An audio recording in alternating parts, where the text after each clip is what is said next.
राधे राधे भक्तों, स्वागत है आपका हमारी दिव्य श्रृंखला दुर्गा सप्तशती पाठ में।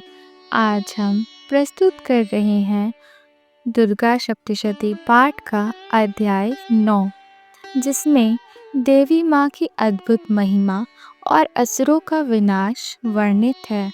इस पाठ का श्रवण करने से भय, दुख और संकट दूर होते हैं तथा जीवन में सुख, शांति और समृद्धि का आगमन होता है।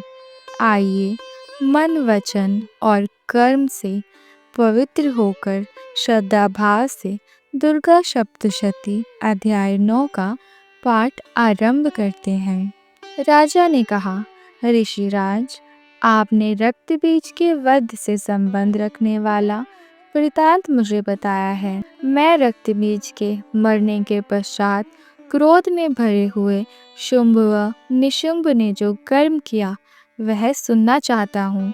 महर्षि मेधा ने कहा, रक्त बीज के मारे जाने पर शुंभ और निशुंभ को बड़ा क्रोध आया और अपनी बहुत बड़ी सेना का इस प्रकार सर्वनाश होते देखकर निशुंभ देवी पर आक्रमण करने के लिए दौड़ा।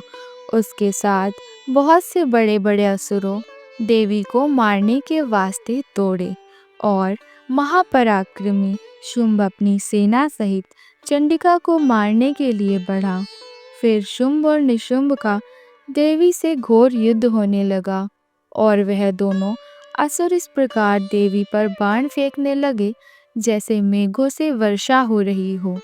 उन दोनों ने चलाए हुए बाणों को देवी ने अपने बाणों से काट डाला और अपने शस्त्रों की वर्षा से उन दोनों दैत्यों को चोट पहुंचाई।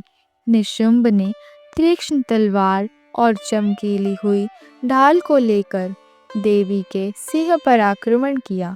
अपने वाहन को चोट पहुंची देखकर देवी ने अपने शुभ नामक बाण से निशुंभ की तलवार व ढाल दोनों को ही काट डाला। तलवार और ढाल कट जाने पर निशुंभ ने देवी पर शक्ति से प्रहार किया। देवी ने अपने चक्र से उसके 2 टुकड़े कर दिए। फिर क्या था, दैत्यों के मारे क्रोध के जल भुन गया और उसने देवी को मारने के लिए उसकी ओर शूल फेंका, किंतु देवी ने अपने मुक्के से उसको चूर चूर कर डाला। फिर उसके देवी पर गदा से प्रहार किया। देवी ने त्रिशूल से गदा को भस्म कर डाला।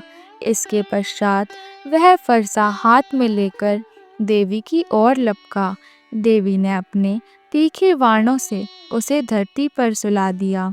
अपने पराक्रमी भाई निशुंभ के इस प्रकार से मरने पर शुंभ क्रोध में भरकर देवी को मारने के लिए दौड़ा। वह रथ में बैठा हुआ उत्तम आयुधों से सुशोभित अपनी आड़ बड़ी बड़ी भुजाओं से सारे आकाश को ढका हुआ था। शुंभ को आते देखकर देवी ने अपना शंख बजाया और धनुष की टंकोर का भी अत्यंत दुस्सह शब्द किया। साथ ही अपने घंटे के शब्द से, जो कि संपूर्ण दैत्य सेना के तेज को नष्ट करने वाला था, संपूर्ण दिशाओं में व्याप्त कर दिया। इसके पश्चात देवी के सिंह ने भी अपनी दहाड़ से, जिसे सुन सुनकर बड़े बड़े बलवानों लामत चूर चूर हो गए थे, आकाश, पृथ्वी और 10 दिशाओं को पूरित कर दिया। फिर आकाश में उछलकर काली ने अपने दांतों तथा हाथों को पृथ्वी पर पटका। उसके ऐसा करने से ऐसा शब्द हुआ जिससे कि उससे पहले के सारे शब्द शांत हो गए। इसके पश्चात शिवदूती ने असुरों के लिए भय उत्पन्न करने वाला अट्टहास किया, जिसे सुनकर दैत्य थर्रा उठे और शुंभ को बड़ा क्रोध हुआ। फिर अंबिका ने उसे कहा, अरे दुष्ट, खड़ा रह, खड़ा रह।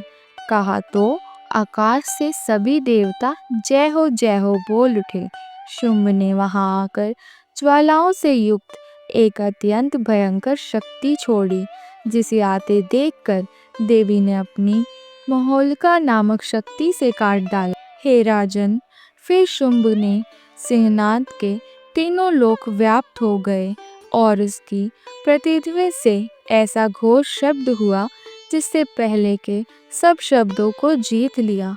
शुंभ के छोड़े बाणों को देख देवी ने और देवी के छोड़े बाणों को शुंभ ने अपने बाणों से काट सैकड़ों और हजारों टुकड़ों में परिवर्तित कर दिया।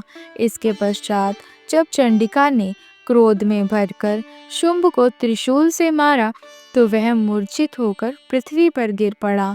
जब उसकी मूर्छा दूर हुई तो वह धनुष लेकर आया और अपने बाणों से उसने देवी काली तथा सिंह को घायल कर दिया। फिर उस राक्षस ने 10,000 भुजाएं धारण करके चक्रादि आयुधों से देवी को पराजित कर दिया तथा भगवती दुर्गा ने कुपित होकर अपने बाणों से उन चक्रों तथा बाणों को काट डाला। यह देखकर निशुंभ हाथ में गदा लेकर चंडिका को मारने के लिए दौड़ा। उसके आते ही देवी ने तीक्ष्ण धार वाले खड्ग से उसकी गदा को काट डाला। अपने फिर त्रिशूल हाथ में ले लिया उसने फिर त्रिशूल हाथ में ले लिया। देवताओं को दुखी करने वाले निशुंभ त्रिशूल हाथ में लिए हुए आता देखकर चंडिका ने अपने शूल से उसकी छाती पर प्रहार किया और उसकी छाती को चीर डाला। शूल विदीर्ण हो जाने पर उसकी छाती में से एक उस जैसा ही महापराक्रमी दैत्य ठहर जा कहता हुआ निकला। उसको देखकर देवी ने बड़ी जोर से ठहरा लगाया। अभी वह निकलने भी नहीं पाया था कि उसका सिर उसने अपनी तलवार से काट डाला। सिर के कटते ही वह पृथ्वी पर गिर पड़ा। तदंतर सिंह दहाड़ कर असुरों का भक्षण करने लगा और काली शिवदूती भी राक्षसों का रक्त पीने लगी। कुमारी की शक्ति से कितने ही महादैत्य नष्ट हो गए।